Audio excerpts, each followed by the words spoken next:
현역가왕이 결승전에 진출할 TOP10 결정됐다. 결승 진출을 향한 치열한 경쟁. 누가 결승에 오를 것인가? 현역가왕 이 강문경, 신승태, 환희, 진해성, 김준수, 신유, 김수찬, 박서진, 최수호, 에녹이 결승전에 진출할 TOP10에 등극했다. 지난 11일 방송된 MBN 개국 30주년 기념 현역가왕 21회는 최고 시청률 14.1%, 전국 시청률 13.1%, 닐슨 코리아 기준을 기록. 지난주보다 상승한 시청률로 자체 최고 시청률을 또다시 갈아치웠다. 무려 10주 연속으로 지상파 종편 케이블 전 채널에서 방송된 프로그램 통합 동시간대 시청률 1위를 경신한 것은 물론 화요일 방송된 전 채널 전 프로그램 시청률 1위를 차지하는 쾌거를 달성해 경쟁자 없는 독보적 화요일 예능 최강자의 위용을 증명했다. 이날 방송에서는 결승전으로 가기 전 마지막 솔로 대첩인 2라운드 막장전에 오른 14명 현역들의 필살 무대가 담겼다. 지난주 방송된 400점이 걸린 1라운드 1대1 장르 대첩에 이어 2라운드 막장전은 1라운드보다 2배 이상 높은 860점이 걸려 있어 더욱더 살떨리는 대결이 예고됐다. 2라운드 막장전은 연예인 판정단 1인 55점씩 605점, 국민 판정단 1인 1점씩 255점으로 배점되며 국민 판정단 점수와 대국민 응원 투표 점수까지 더한 최종 순위는 마지막에 공개됐다. 첫 번째 주자인 재한은 이별의 종점 무대에서 자신만의 장점인 쭉쭉 뻗는 고음을 빛내면서 동시에 현역가왕 2출연 사상 처음으로 눈을 안 감고 관객과 소통에 호평을 얻었지만 평소 노래 실력이 10이라면 8, 9밖에 내지 않았다 라는 아쉬운 평을 동시에 받았다.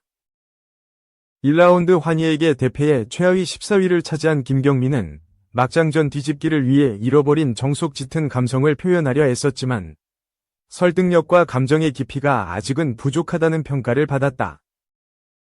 K-트롯 퍼포먼서 나태주는 상팔자 무대에서 천을 이용해 변모를 거듭하는 퍼포먼스와 가야금 지휘 퍼포먼스 등으로 볼거리를 채웠지만 연습 중 부상이 많았던 탓에 원래의 기백을 표출하지 못해 안타까움을 안겼다. 노지우는 일찍 돌아가신 부모님 대신 20대부터 자신을 위해 헌신한 누나들에게 바치는 곡으로 돌릴 수 없는 세월을 불러 감동을 일으켰다. 마음을 담은 진정성 넘치는 무대를 꾸민 노지우는 노래가 끝나자 뒤돌아선 채 애써 눈물을 삼켜보는 이들을 울컥하게 했다. 최수호는 잘하는 것보다 새로운 것을 보여드리는 것도 중요한 것 같다 라며 자신이 태어나기도 전에 나왔던 1928년 곡인 황성의 터를 선곡한 후 가사 속 감정을 표현하려 애썼지만 노래에 담긴 나라를 잃은 상실감까지를 표현하기에는 역부족이라는 평을 들었다. 윤명선이 얘기했던 국악 속 다양한 소리를 무대에 접목하기 위해 고심을 거듭했던 김준수는 못 찾겠다 꾀꼬리로 승부수를 띄웠다. 김준수는 꾀꼬 물결표리 부분의 고음을 사용한 중독성 강한 꺾기와 강가술래춤, 까투리 타령을 활용한 속사포랩까지 휘몰아치며 완벽한 국악 매시업을 선보여 모두의 어깨춤을 덩실대게 했다. 대성에 꾀꼬리가 없어도 되겠네요. 킥 오브 킥이라는 극찬을 터뜨린 김준수의 무대는 앞 무대들 점수보다 확연하게 높은 점수인 539점을 받아 1위로 올라섰다. 뽕신 강문경은 여자이니까 무대에서 노래 속 화자인 여자 에핑이한 모습으로 몰입감을 높였다. 강문경은 간드러지는 가창과 수줍은 미소, 엣지 있는 손끝 제스처까지 완벽하게 표현해 사랑에 빠진 수줍은 여자 그 자체를 선보였고 윤명선으로부터 감정으로 춤을 추니 소리가 춤을 추고 긴장감이 춤을 춘다 라는 극찬을 받았다. 연예인 판정단 점수 555점을 받은 강문경은 김준수를 걷고 1위로 급부상했다. 에녹은 발악을 해보겠다 라는 결연한 의지에 어울리는 창의적인 무대로 분위기를 달궜다.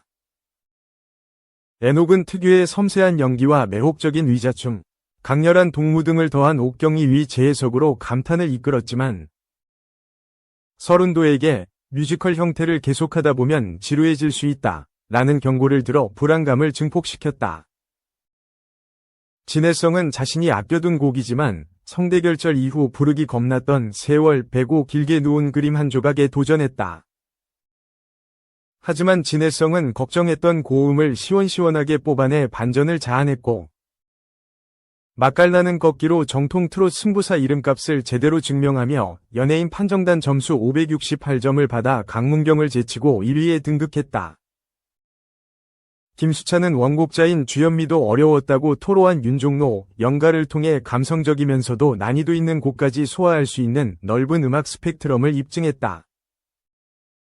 원곡자 주현미는 이 노래는 도입부가 제일 중요한데 그걸 표현을 정말 잘해줬다 라고 칭찬했다. 낙인이 찍힐 거라는 강박이 너무 심해지는 것 같다 라며 치솟는 부담감을 털어놨던 박서진은 무대에 대한 간절함이 더 커지는 것 같다 라며 각오를 다졌다. 박서진은 가버린 사랑을 부르며 애달픈 감정을 토해냈고 남진으로부터 지금까지 부른 노래 중에서 가장 가창력이 돋보였던 노래 라는 극찬을 받으며 강렬한 임팩트를 남겼다. 연예인 판정단 점수 568점으로 진해성과 함께 공동 1위에 올랐다. 님과 함께로 1라운드 1등을 거머쥔 환희는 2라운드. 선곡에 대한 고민을 계속하다 결국 엄마에게 SOS를 요청했고 엄마에게 추천받은 당신의 이름으로 호소력 짙은 무대를 선보였다. 특히 반복되는 사라져에서 마지막 한 번만 꺾는 트로트 기법을 사용했던 환희는 이지혜가 그 부분을 꼬집어 칭찬하자 뿌듯해했다. 무대에 앞서 연신 긴장되는 모습을 보였던 신유는 무대 위에 올라 공이 첫 소절부터 감탄을 이끄는 꺾기로 17년차 관록의 노련미를 뽐냈고 지금까지 본 무대 중에서 눈빛 연기가 가장 좋았다 라는 극찬을 받은 후 연예인 판정단 점수 581점을 획득. 진해성과 박서진을 뛰어넘은 1위에 등극했다.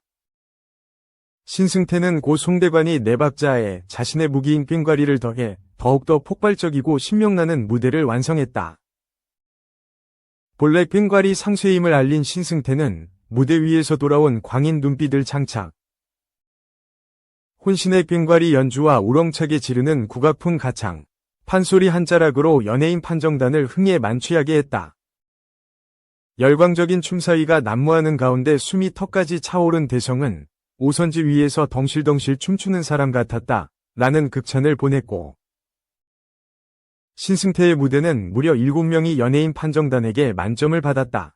583점이라는 최고점을 획득한 신승태는 신유를 뛰어넘어 1위에 우뚝 솟았다. 2라운드 모든 무대가 끝나고 1라운드 총합과 2라운드 연예인 판정단 점수, 대국민 응원 투표를 합친 준결승전 중간 점수가 공개됐다.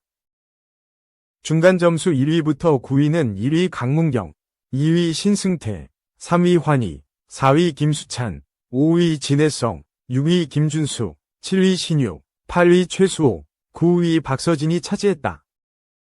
이어 2라운드 국민 판정단 점수가 더해지자 또다시 등수는 요동치기 시작했다. 2라운드 국민 판정단 점수가 합쳐진 최종 순위에서 결승에 직행한 9명은 최종 9위를 기록한 최수호, 중간 점수 9위에서 공동 7위로 올라선 박서진, 중간 점수 4위에서 공동 7위 추락한 김수찬, 중간 점수 7위에서 한 계단 올라 6위가 된 신유, 중간 점수 6위에서 5위로 상승한 김준수, 중간 점수 5위에서 4위로 오른 진해성, 그리고 중간 점수와 변동이 없었던 3위 환희, 2위 신승태, 1위 강문경이 이름을 올렸다.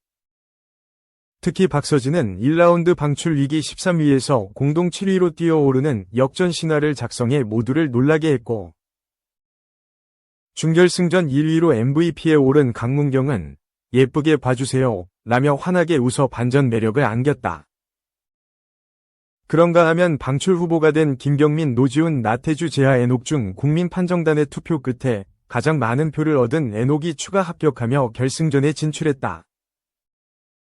한편 MBN 현역가왕 2에서는 대국민 응원 투표가 진행된다.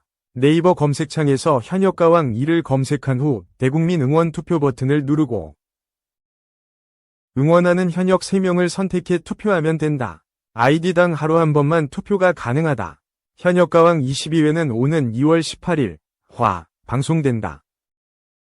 20세 장원영 모태 금수저였다. 부촌 동네서 유명, 잘 알고 있어, 홈즈. 오는 13일 방송되는 MBC 예능 구해줘, 홈즈, 이하 홈즈에서는 가수 딘딘과 육중한 그리고 양세찬이 1세대 아파트 특집 3탄에 출격한다. 이날 방송은 지난 1세대 아파트 특집으로 방송된 대치동과 압구정동, 그리고 잠실동에 이어 동부이촌동 아파트 특집으로 꾸며진다.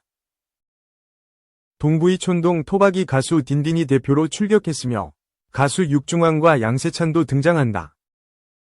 그리고 도시 설계 전문가 정석 교수가 스튜디오에 함께해 우리가 몰랐던 아파트의 역사에 대해 이야기 나눈다. 정석 교수는 동부이촌동을 설명하며 남쪽으로는 한강, 북쪽으로는 남산이 위치하고 있어 배산임수 지형을 자랑한다고 말한다. 또 이촌동이 부촌으로 뜬 이유에 대해 서울의 중심인 사대문 안 아래가 바로 용산이다. 1900년에 용산에서 한강 다리를 건너 영등포까지 연결해주는 철도가 생겼다. 그 다리가 경인경부까지 연결이 됐다고 설명한다. 동부이촌동 출신 딘딘은 동부이촌동은 1960년대 후반 대규모 개발을 통해 고급 주택 단지로 변모했으며 단독주택 없이 100% 아파트로만 개발된 1세대 동네이다. 현재는 이촌로를 중심으로 오른쪽은 리모델링을 추진 중이고 강변 쪽으로는 재건축을 추진 중이다 라고 설명해 토박이다운 변모를 보인다. 또 딘딘은 동부이촌동에는 연예인들이 정말 많이 살고 있다고 말한 뒤 노사연, 태진아, 이승철, 크러쉬 등 수십 명이 연예인 이름을 실명으로 거론한다. 딘딘은 이영자 누님도 이 동네에서 오래 살았다. 어릴 적 부대찌개 집에서 보고 이영자다 물결표 이영자다라고 좋아했더니 직접 결제까지 해준 기억이 있다. 그 추억을 소환한다. 딘딘은 연예계 동부이촌동 3대장이 있다고 소개한 뒤 1대장 하하, 2대장 딘딘 그리고 3대장은 장원영이다 라고 말해 눈길을 끈다. 육중한과 양세찬은 인근에 위치한 40년 전통의 떡집 사장님에게 이 동네 유명한 연예인 누가 있어요? 라고 묻는다. 이에 사장님은 여기에 하하가 오래 살았다. 딘딘은 누군지 모른다. 장원영도 알고 있다. 라고 말해 딘딘을 당황시켰다는 후문이다. 1974년 준공된 1세대 나홀로 아파트를 발견한 딘딘은 이 아파트 1층에 하하 형이 살았다. 어렸을 때 놀이터에서 놀고 있으면 하하 형 엄마가 오셔서 하하니? 하하 형도 너네랑 똑같이 이런 데서 놀았어 물결표 우리 집에 밥 먹으러 와라고 하셨다. 고 말에 눈길을 끈다.